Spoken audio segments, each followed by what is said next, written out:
नमस्कार साथियों, बहुत-बहुत स्वागत है आप सभी का।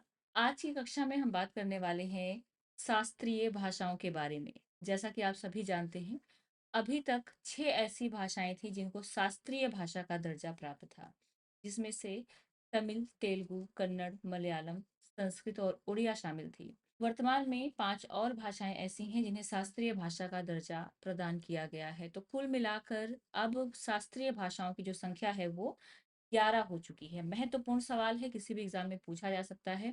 तो अब बात करते हैं कि वो 11 भाषाएँ कौन-सी हैं जिनको शास्त्रीय भाषा का दर्जा दिया गया है। तो इसमें पहले से तमिल, तेलुगु, कन्नड़, मलयालम, उड़िया और संस्कृत शामिल थे।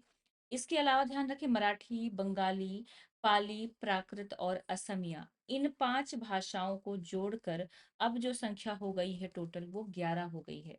तो आप किसी भी एग्ज़ाम की प्रिपरेशन कर रहे हैं, ध्यान रखें वर्तमान में शास्त्रीय भाषाओं की जो संख्या है वो 11 हो गई है।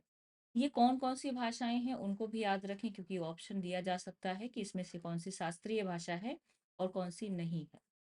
तो ये तो हो गई शास्त्रीय भाषाओं की बात। अब बात करते हैं हिंदी के अंदर हुए एक और परिवर्तन की, जहाँ से एक सवाल निकलता है कि वर्तमान में हिंदी वर्णमाला में कुल कितने वर्ण हैं? तो ये भी महत्वपूर्ण सवाल है, ध्यान रखें। कुल वर्णों की संख्या अगर वर्तमान में पूछ ली जाए तो आपको 52 नहीं बताना है बल्कि 53 बताना है। बात करते हैं 53वां वर्ण कौन-सा है? तो कुछ ल जैसा दिखने वाला, आप ल बनाते हैं कुछ इस तरह से, ठीक? तो ला के जैसा ही आपको ऐसा एक वर्ण दिखेगा और ये जो वर्ण है ये हिंदी का 53वां वर्ण है। इसका उच्चारण कैसे होता है? तो ल की तरह होता है। तमिल में इसका प्रयोग आप देखते होंगे। तो ल का साउंड देने वाला हिंदी का 53वां वर्ण और नाम इसका क्या रखा गया है? तो इसको विशिष्ट वर्ण की संज्ञा दी गई है। कभी सवाल बन जाए कि विशिष्ट वर्ण निम्नलिखित में से कौन-सा है?